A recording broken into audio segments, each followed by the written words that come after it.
Am I an evil witch for excluding my mother-in-law from my pregnancy announcement? I am 30 years old and my husband Dan, 34, has been struggling with fertility for 2 years. Dan has a daughter from his previous marriage, Kelly, who is 9 years old. I don't have any kids. Dan and Kelly stayed with his mom Anna while he went through his divorce, and until right before we bought a house and the week we got married. Anna can be very overbearing and makes the excuse that Dan is her only child, and Kelly is her only grandchild, so she has free reign. For example, after Dan and I had a miscarriage. Last year she called me yelling because Dan wouldn't answer his phone because he was upset. She said he needed her more than me, and I was in the way of them being together. Well, we got our rainbow baby, and we were overjoyed. I didn't tell him until I was 9 weeks, and we didn't tell anyone. During this time, Anna constantly made comments about my eating and excessive fatigue, saying that even his ex-wife didn't let herself go, and she actually had a baby. Some other hurtful comments were made under the guise of just saying what she saw, or being concerned for her only child having to marry again, because I'm not taking care. Myself, I told Dan that if she's going to be like that, I don't want her around. He agreed, saying he'll talk to her. Her behavior never changed towards me, and as I started showing, she made more weight comments. One day she got so far into my skin that I walked out of my house and sat in my car and cried and left shortly after, seeming flustered because Dan laid into her. I found out the gender in 19 weeks. I made a special way of telling Dan and Kelly the gender by making them do a scavenger hunt through the house. We explained to Kelly that it was a surprise and she had to keep it to herself and not tell anyone, including Anna. Since I don't live in the same city as my immediate family, I sent a box with a gender surprise back home and his family in his hometown. They video called when they received their box so we could see them open it. I didn't do anything for Anna, despite her living 20 minutes away. I was tired of her attitude, and Dan reluctantly agreed. My sister recorded the box opening at my grandparents' and posted it on social media, tagging me in it. Anna saw the post, and in 20 minutes was at our door screaming about how she was left out of finding out about her grandchild. She said I ruined her moment, and that my baby would grow to hate me because of this. What do you mean? I'm pretty sure they'd have literally no opinion of this whatsoever. Daniel explained it was her own fault for how she treated me the past few weeks. She replied that if she had known I was pregnant, she wouldn't have said anything. That doesn't make it better. You shouldn't be saying those things regardless. They told her that's not an excuse to be. She went on to call any of their family who would listen and talk down to me about it. His grandmother, who received a box, called and said, "We should have put our feelings aside even though Anna was wrong." The two sides of our families have mixed responses. Some said I should have done one anyway. Others agree with excluding her. I didn't feel wrong about it, but now I'm second-guessing myself. So am I the a-hole. When I went to take my maternity pictures, I had 2 sessions with 2 different photographers. One was one of those glamour shot photographers, and the other one was a friend who's amazing at outdoor shoots. Both were scheduled the same day. Because it's sometimes hard to work things in on me and Dan's conflicting work schedules, 3 or 4 days before the shoot, I got a text from my friend doing the outdoor pictures, and she asked me if I wanted my money back through PayPal or Cash App. I had no clue what she was talking about. She sent me a screenshot of an email that's similar to mine, but not me, saying I was canceling my pictures because I had lost my baby. I told her no, I'm still taking pictures, and to only receive updates through text. My gut told me to inbox the glam photographer and check in, and sure enough, he had gotten a similar email. I told him I still want to show up, and to only do updates via text through this number. Even the makeup artist who I use for my birthdays, engagement, and wedding got a cancellation email. I was fed up, and couldn't believe someone would do this to me. The day the photo shoots, I get to the MUA studio and told her thanks for not canceling. She said some woman called her about an hour after she got my email and tried to book my exact appointment times even though she had other spots available. I asked her, but she wouldn't tell me because she couldn't remember the name. She said the woman came about 2 hours before me when we arrived at the glam photographer's place. Who else is there? But Anna, she is dressed in this prom-style navy blue sequin and sheer dress. She had a matching dress for Kelly and a shirt and pants for Dan. Then she threw 2 small baby blue dresses at me. My photo shoot colors were emerald green, nude, and white. I told her this, and she said that my outfits and colors were tacky. The photographer pointed out he set up for what he and I agreed with, and her outfit didn't match. She grew angry and stormed out. I apologized to the crew, and pictures went on beautifully. While we were there, my friend texted me saying she had a flat tire, and we needed to push back the picture start time. She has a Jeep, so she had to wait for a triple or a tow truck for a jack to lift it. She suggested we move it to the beach, which was only 15 minutes away from the park where we originally were going, and we could get some beautiful sunset pictures. It pushed our time back 2 hours from 5:30 to 7:30, but we were okay with it. We got lunch and went shopping, and at about 5:45, Anna is video chatting Dan from the park, asking where we are. He said we're shopping. She said, "What about the pictures?" I guess he wanted to see if he could bait her, and he said they were canceled. Her response sent him through the roof. She said, "Well, I canceled them already and tried to book something under my name so it could just be us and Kelly, but I couldn't book a shoot, so I figured y'all were still taking pictures." Okay, so she admitted it. Dan, what do you mean? You canceled our pictures? Anna, well, you don't really need more pictures with your wife. I'm your mom. We need more pictures. This moment is about us. She's not even part of the family. And that baby probably isn't yours. She's gonna do you just like ex-wife, and have another baby and make you raise it. Watch and see. He went quiet. Kelly heard everything. She never really knew why her parents split up. She is their child, but her little brother is the product of ex-wife's affair. She got teary-eyed after putting the pieces together. Dan turned and walked out of the store. I told Kelly if she wanted to leave, we could, but she said no, she wanted to keep shopping. I felt so bad and paid for whatever she wanted.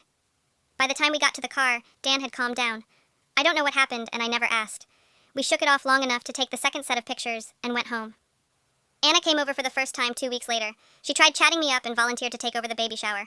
I wanted a luau theme, since it was summer. She came over a few times a week to ask about certain details and go over the guest list. We decided to have the shower at home because we have plenty of space inside and outside, but 3 weeks before she decided she didn't want to do it anymore.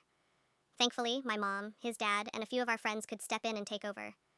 Dan's dad got us a hotel for the weekend of our baby shower in a small tourist town about an hour away. We used it as our baby moon. Some family members who are driving into town got hotels near our home for the weekend so Kelly could play with the other kids, and we got to snoodle. While we were out, our families got to work on setting everything up. They really went all out. We were supposed to arrive at 3. Dan's best friend and my sister were texting and calling about 30 minutes before and said to take an extra 15 to 20 minutes. When we got there, mother-in-law was sitting in the car pouting and angry. Apparently she tried to put some decorations up, and my family told her no, and she felt unwelcome. Dan told her that she couldn't get upset when she dropped the ball last minute. She drove off upset because he wouldn't take her side. We went in and enjoyed the party. About an hour or so into it, Anna walks in with a maternity shoot dress on. The one where it's see-through with the ruffles and long sleeves with a train, and she didn't have on anything underneath but a thong and some heels. Thankfully, the kids were inside eating. Dan's dad and my mom started screaming at her. Why would she come like that? She said it was her big day and thanks for coming to her shower. Please pinch me like this has to be a dream. A huge fight broke out. My uncle and aunt went in to make sure the kids didn't come out. When we got around to the front, I saw that she had messed with the yard sign letters. She changed it from Congrats Dan and wife to Congrats Dan and Anna as she stood to pictures of her and her same maternity dress she had on the lawn. I finally snapped. I lost control and tried to fight her. I'm the most no-hands happy person you could possibly meet, but I got my hits in. My dad pulled me off her while Dan and his dad put Anna in the car. After things cooled off, we went to finish the shower. Afterwards, most people went to the hotel for the pool, or went to the hookah bar. My mom and sister had stayed back and put the baby's nursery together since it was just those 3. Dan made sure to set the alarm since they wouldn't hear the door from upstairs. My mom had the code in case they needed to go out. At about 10:30, we got a phone notification that a window on the ground floor was opened. My mom and sisters then start calling, saying they didn't open it and were too afraid to go down to turn it off because they could hear someone down there. I told them to lock themselves in the room until the police. Dan's dad rushed from the hookah lounge to see what was happening. Turns out the nosy neighbors saw someone sneaking around. She knew we weren't home and didn't know my mom and sisters were inside since there weren't any cars, and immediately called the police, who were there only a minute or so after the alarm blared. I baked her a tray of brownies for that. Anna was arrested as they caught her sneaking in the window she had tried to break in after her garage code didn't work and take the baby shower gifts to her house. We normally don't turn the alarms on. There's a 30-second alarm delay that scared her so bad the police arrested her. She called Dan nonstop, but he told the officers to take her in, and he left her there for about a week. He finally bonded her out when he figured she learned her lesson. When he got there, she refused to go, saying he had put me and our bastard before her, and that she put up with ex-wife the affair child and Kelly, because she knew that he would be back. But since it now looks like he doesn't want her back, she didn't have a son, let alone grandkids. His aunt ended up bonding her out, and we haven't heard from her since. She did, however, post a long Facebook rant, exposing me, for having her arrested for taking what is rightfully hers. A few family members who weren't here the weekend of the shower called to ask what happened, and when we explained the people who accused me of being wrong for the gender reveal things, say it's still my fault because she didn't get gender reveal. Baby boy is due day now, and I've been working to the last possible minute, so my maternity leave won't get cut short. Anna at some point came into my job and took a picture of me working, and clearly visibly 40 weeks pregnancy, saying I'm faking my pregnancy on social media, plus a few other snarky posts about how she's being ostracized because I'm jealous of her.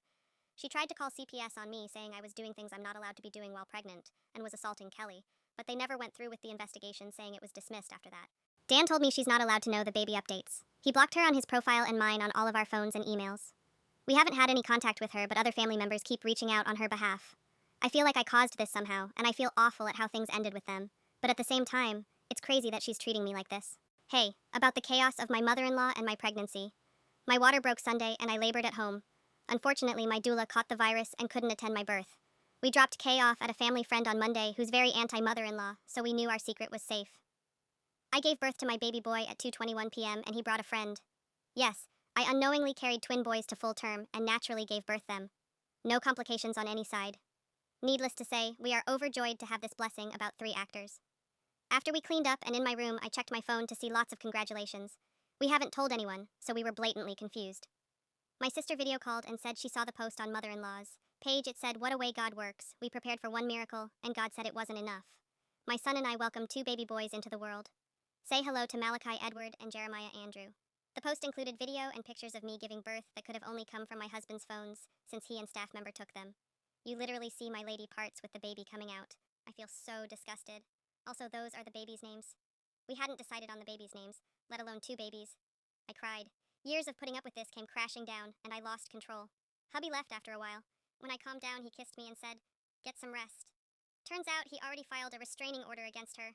I never brought it up with him for fear of hurting him. This violated the terms of the order. After telling family that post was out against my knowledge, they flagged her post. Turns out she had access to his email on an old laptop or tablet and used it as means to keep up with us. That's how she got a hold of the post. I came home Thursday, and so far she hasn't shown up to my house. I'm deeply saddened, and now I'm afraid I'm going to have PPD because of the stress. Update. My husband asked for a paternity test. I have no idea why my heart hurts. I've been crying for days. He asked the day we moved into the new house. I dropped a box of plates, and they broke. Of course my twins are his, but he never gave me a reason for why he wanted the test done. They look exactly like his grandma. They have his toes, same frowns, same eyes as his dad. The only feature they have for me is hair, but only Z seems to be growing any. I asked his best friend for help, but he didn't know why he asked, which is rare that he doesn't know something. Usually we can put 2 and 2 together. He hasn't been acting out of the ordinary or anything. He asked, we went, we got the results, and he kept it moving. Also, my mother-in-law went to Kelly's school to have lunch with her yesterday, but was swiftly turned away. She showed up with Kelly's bio mom at dismissal and tried to get Kelly to go with them. Kelly apparently screamed the house down. Teachers and the school officer came to see what the problem was. Kelly told him she was not allowed to go with mother-in-law and she isn't safe with her mom because she hit her. She screamed and hated them both and hoped they would die for being so mean. Baby mama got aggressive and tried to snatch her up, but Kelly bit her, like a rabid dog type of bite. Baby mama was bleeding and she threw Kay away from her onto the sidewalk. The teacher grabbed Kelly and pulled her inside. The office lady was already on the phone with hubby by the time they brought her in. I'm exhausted. I put my big girl undies on and sat down with Dan one night. I asked him about the paternity test and email. He changed the password and thought it logged out of the other tablet like it does for most things. He's got a new one and is working on transferring bills and his stuff to it. He went up to the school and changed it in person to ensure it won't happen again. As for the test, he didn't question whether they were his. He got Kelly tested too. He's building up a folder to fully excommunicate Anna. She's a part of Kelly's original custody order. He's trying to get her taken off because she is still legally, as per his divorce with baby mama, has rights to Kelly. He is trying to collect all the info he can and put it together to take before a judge, even though we have a restraining order. He has to bring the information to court otherwise.